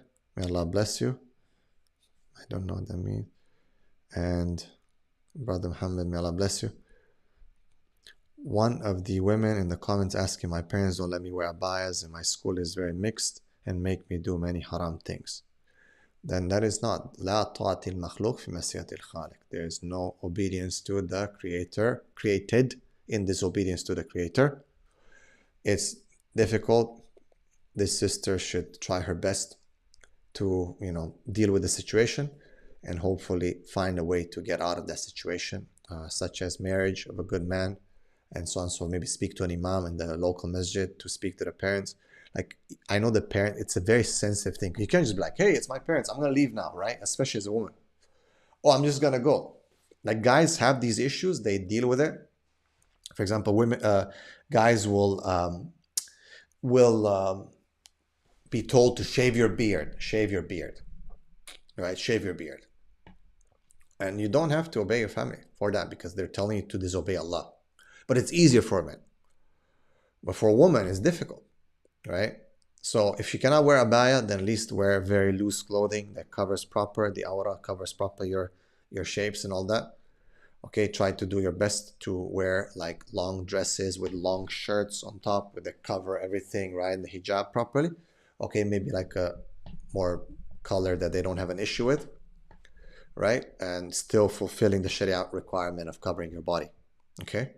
As for the school that is mixed and so on, again, right, depending on how old are you and so on, like it's hard for you to just say, I can't go to school, I'm not gonna do this, I'm not gonna do that, I'm gonna, run away. Like, what you gonna do? And be careful, because some women make this mistake of running away from home with some guy that's gonna fool them or whatnot. Just pray to Allah subhanahu wa ta'ala to give you an exit. Take your time, make sure you fulfill the requirements of Sharia, of dressing, and lower your gaze at school and try not to mix with the boys, and do your best till Allah subhanahu wa ta'ala opens up for you a way. MB, I'm not sure what that means, but may Allah bless you for the super chat and the support. We appreciate your support, guys, and it helps us to continue the da'wah and the work that we're doing. All right. Let's take a call. ZS. Assalamu alaikum. Assalamu alaikum. I think they cannot hear me for some reason when I open the chat. I'm not sure why.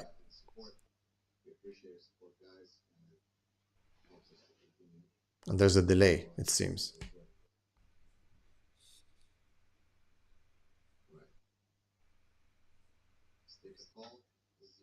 If you hear me, brother ZS, then just state your question. Walaikum salam wa rahmatullah.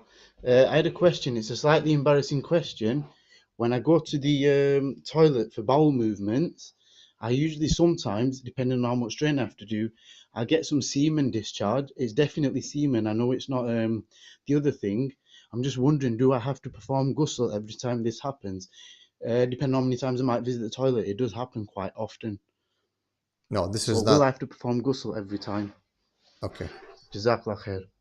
Jazakallah khair, brother. No, you don't have to perform ghusl every time.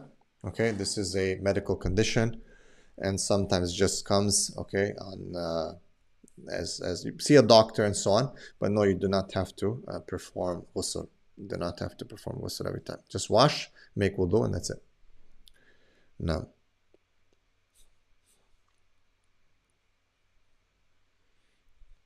So he was asking why women don't like straightforward approach when it comes to marriage. It depends. It's women, they like to be courted. They like to be told certain things, right? That's the way it is. It's always, women like to be romanticized a bit in general. As for a woman who fears Allah subhanahu wa ta'ala properly, even she might be inclined towards that, but her taqwa is gonna supersede her need for romanticism. And of course, you're not supposed to be romantic with a woman and court her in your premarital things. But women, they don't like harshness, right? They don't react well to harshness. You can be direct, but soft in the way you talk to them when you approach them and so on, in terms of the premarital talking and asking questions. If you're just like, no, yes, the Prophet ﷺ was not like that, right? But you have to obviously keep the limits, fear Allah, but be nice in your talk. Okay, be humble. Don't be just like harsh. There's a difference between being harsh and being direct. You can be direct, but the voice, the tone can be, and I don't flirt, right? But women don't react well to hardness, especially when they don't know you. And once you marry them and they respect you and the leader, then yeah, sometimes they react well to some strictness. Okay.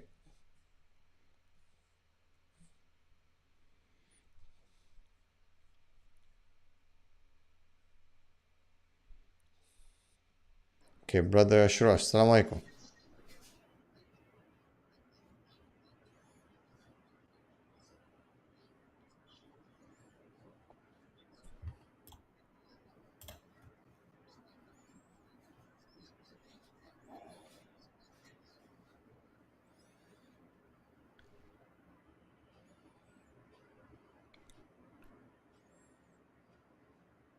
Assalamu alaikum. Brother, you can state your question. Salam, Gabriel. Can you hear my voice? You can hear my voice. I can also hear your voice because I've also opened your tab on the next side. So my question is in relation to masculinity in a woman, right? And my question is going to be about your video on combat sports and women, right? I mean, I know sometimes you have to talk more about this situation, but I think the video was very short, because that was a very interesting subject, right? So So we know about basically hypergamy and so on. Okay. Okay, so I'm going to talk here. So the thing is that we all know what hypergamy is, right? Basically, that even an alpha female, she's looking for a person who's more dominant than her. So even if you have seen those women, right, who basically act very masculine in front of all these guys or women, yeah, they act like monsters, but they act like puppies in front of that one man that they respect, right? So the thing is that the schools, colleges, universities, basically, and these are breeding grounds for making women more masculine, as we all know, right? Majority of those women, right? So this basically a rigid woman, basically a masculine woman. Masculinity is basically linked to a man, and femininity is basically linked to a woman, right? We all know this, yeah. When a woman acts masculine, basically, yeah, she's more disagreeable, she's more argumentative, she's more confrontational. And when a woman, especially when she's working in their job environment, in very stressful environments, they all have deadlines, they all have the same goals, there's competition between colleagues because they all want a promotion and so on and so forth. So my question is basically about the combat sports video. I know about all those things, how these things make a woman more masculine, how these things make a woman basically in a marriage, right? If let's say if a woman does combat sports, you talked about how all of these sports basically are made by men. They basically walk like a man and they talk like a man. So it's more likely for her to basically be more confrontational with you when she does all of those sports. So when she's basically in front of you, let's say if there's an argument, it's more likely for her to basically come at your face and look in your eyes, yeah, and say, "What are you doing?" So I get that point. I get all of that, yeah. Can you please, because I have a YouTube channel of my own, right? Its name is Muslim Tom Cruise. So I sometimes I'm going to post videos about these things. But my point is that, can you talk a bit about more, like, do you have any, like, are there any kind of studies on this? By the way, I know this is true, by the way, through my own personal experience and through also testimonies of other people. But do you have any more explanation about this? How combat sports basically makes women more masculine? Because I was debating these atheists about this, yeah. So you get the point, yeah. Can you explain a little bit more about these things, if it's possible, in the future, or let's say if the subject is too long for now, you can skip it. But if you want to talk about it right now a little bit, I would really appreciate it, bro. Thank you so much, man. All right, take care. Okay, brother. Jazakallah khair. Right. So it's not just about combat sports. It's about manly things. I think I use combat sport as an example, right? So it's not just combat sport. Women have stepped into the masculine sphere of things in the world. Look at it. Post World War II, let's say. And in doing so, they've had to adapt to develop masculine traits. These traits have been masculine and labeled as masculine and done by men for millenniums. Assertiveness, fighting, all kinds of, physical training, you name it. These have always been manly things. Even it's not halal, but like having multiple partners, polygyny, right? Now, that was always a manly thing. It was always praised in all cultures in a man, but it has always been looked at something very negative. So, for example, if a man would have many women, it was considered a conquest. If a woman would have many men, she was considered a whore. Throughout the ages, it's always been the same. We're not even talking about halal or haram here, right? Of course, Islam came and brought and fine-tuned the fitra on the halal, such as marriage, right? Multiple wives, but women still had to stay in monogamy. But now what we see, for example, there's a study in Germany where it shows that because of the culture and society, women are showing, for example, sexual patterns, masculine sexual patterns, things that 20, 30 years ago would be seen only in males. Now women are showing aggressiveness, dominance, certain things that were, again, only seen in men, right? To the point that, interesting enough, hypersexuality is something that was usually linked to masculinity and men. Now, what does that mean? It doesn't mean just having high libido. A lot of people confuse it. No. So now you find women, for example, behaving like men used to behave. Funny thing is, in that study, it shows that all men who are hypersexual and studied, all men were heterosexual. The women who were hypersexual and showing masculine patterns of sexual behavior, okay, they were bisexual. Yeah, do you see the difference? The men were not bisexual, they're heterosexual. But the women became bisexual, right? because the polarity is going to be maintained in that case. Women are going to start changing. They are becoming more manly. When you become more manly, guess what? What you're going to be attracted to? To feminine, to the, that side. So yes, contact sports, working outside like a man, even wearing pants, which the Prophet told us, like not to imitate the women, to imitate the men. That restrictiveness. When you wear a certain garment, it actually has a change in your psychology. When you put on a nice suit, how do you feel? A nice clean thobe, right? So a woman, when she puts on pants, which is kind of like a manly attire, why does she put those pants? Because she'll say it's easier for me to move. To move where? To move within a man's world. Because now she's out working. She might need to fight, right? Because she's in kickboxing. These are going to be all, they've been altered, these garments, to fit the women now so they can perform within the masculine frame and the masculine world, right? Women, like the soul business suit, women wear business suit. What is that, right? They've adapted that and made it into a feminine business suit, right? And they have these women in these meetings asserting themselves. This is what men used to do. Women by nature were submissive. Men by nature were dominant. Now roles are changed, and all these things, the whole society now with this equality and the whole gender gap being reduced, is basically making women to work within a masculine frame. So they have to become more masculine. And of course, there's been attempts to make the men to meet them the other way, to become more feminine. And it's succeeded on many levels. But in the end, we find that yes, these women are becoming very masculine. And yes, there's a lesser chance of success when you are manly and strong, building muscle, lifting weights. Well, yeah, obviously, you're probably not going to be attracted to your husband. You're going to be attracted to your girlfriend. You're going to be a lesbian. Okay, as we see, a huge increase in lesbianism. Huge. Forget about gay guys, man. It's not even, cannot even compare to how many women are bisexual and engaging in lesbian sex, or watching lesbian pornography, and have the numbers for that, the statistics, and dealing with what's called same-sex attraction because of the obsession with the female beauty. Why are they obsessed with the female form and female beauty? Because they have this masculine energy right now in them. It's being conditioned through society. They have to do what men did, and now you start feeling like a man when you do stuff like that. If you are going to put on police officer uniform and act like a police officer, guess what? You're going to start feeling like a police officer, even though you might have not gone to police school. If you're going to be doing manly stuff and acting like a man, putting pants on like a man, walking like the man, talking like a man, guess what? You're going to start probably feeling a little bit like a man as well. Okay? So indeed, there's going to be a lesser chance for women to bond with men. Forget about getting in your face. If she's been training in kickboxing and Muay Thai, she's probably going to have reflexes to punch you in the face. And indeed, as a counselor, I see a lot of spousal abuse, physical abuse, from the woman to the man now. It used to be from the man to the woman 10, 15, 20 years ago.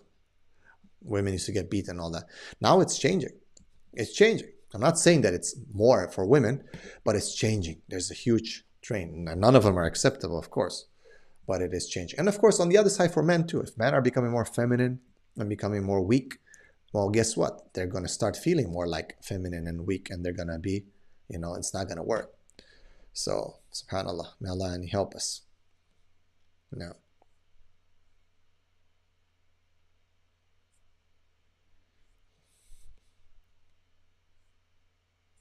No. So Fatima is saying, advice for those who think that mom and sister are doing magic on her, stop living with family. And bro, she wants to. My sis who is married to not live in our house, divorce, fine. I don't really understand the question properly. But for advice for black magic, always do ruqya and your athkar and protect yourself. Make sure you keep your prayers, and make sure that even when you're on your menses, on your period, that you do dua and your athkar. No.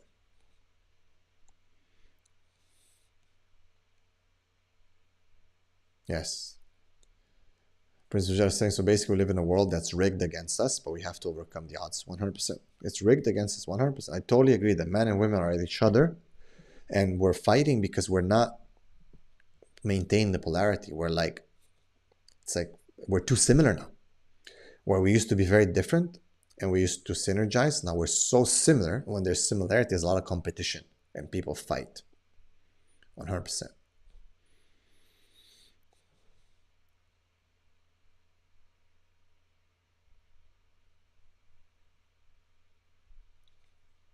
Masculinity and femininity are social constructs, change across culture and history. Do whatever you're comfortable with, but no, of course, healthy style. That is totally untrue, because it is linked to your DNA. It is linked to your basic DNA, XY, XX. And everything from there, the DNA, is the code that produces the hormones that manage your body and how you feel. So how do you say that there's social construct? That is a bunch of, rubbish, just to disagree with you, a bit stricter, because that's the type of discourse that you find from people in today's corrupt world. Okay, whoever you are, that is ridiculous, because your DNA is different. If you know what DNA means, it's a genetic code. That genetic code is followed, and basically the proteins will be created, and then there's a whole process that links to how your body operates, how you feel, how you act, and everything, basically. And man and the woman are different. They're very, very different.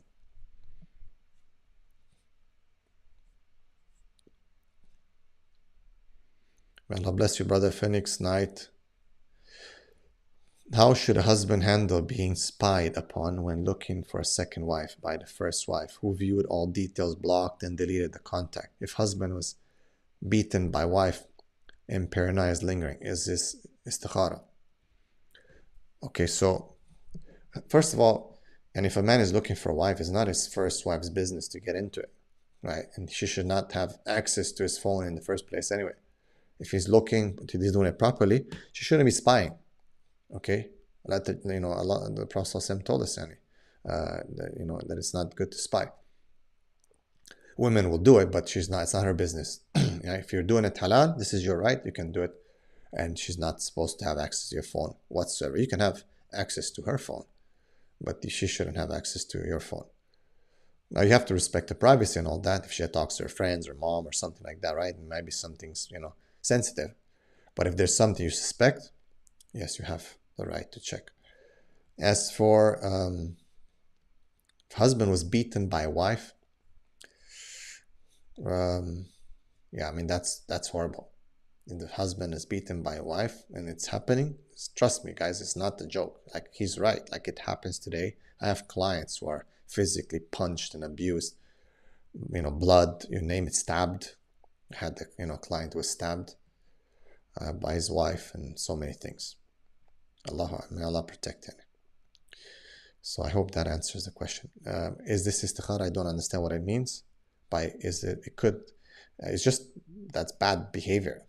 If a woman beats her husband, a'udhu billah, it's a huge haram.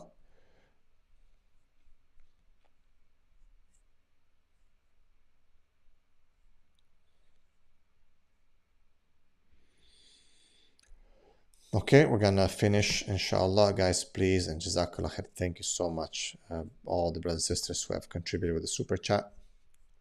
May Allah protect you and bless you. It's been it's a lot of help, alhamdulillah, because it helps us to continue this work and to focus.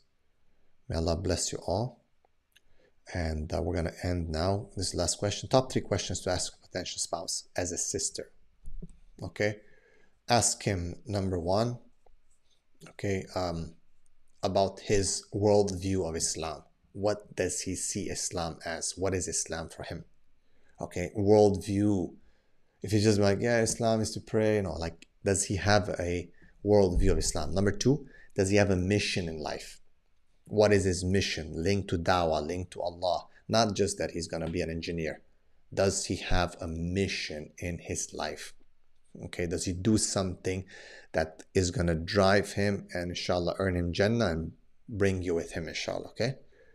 And number 3, I would say, it's important to understand or to see about a man, is he brave? Is he courageous? Is he someone who's going to protect you? Right? Is he a brave man? Right? And ask about him in the community for people who know him. Now, طيب, let's have a boxing match, bro. Sure, bro. No problem, inshallah. You can contact me. We can spar, inshallah. Anytime. May Allah bless you. I love sparring. طيب, جزاكم الله خير. Again, if anyone wants to hit up last super chat, may Allah bless you all. I really appreciate all the support, good comments. May Allah protect everyone, inshallah, and give you the best. Last few days of Ramadan, probably have another next week, but there will be already Eid. So may Allah, bless you all, accept you. Eid Mubarak, taqabbalallahu minna minkum salih al-amal. Kul aam wa antum bi khair. And please do subscribe to our channel. There's a subscription. And check out our Instagram as well, at Gabriel Al Romaani. And do consider to become, as I said, a subscriber. Barakallahu fikum. Alhamdulillah, it was a great session. Great questions, great discussions. May Allah bless all of you. Assalamu alaikum wa rahmatullahi wa barakatuh. And this will be posted, inshallah, on YouTube for those who have missed some of the previous questions. Assalamu alaikum.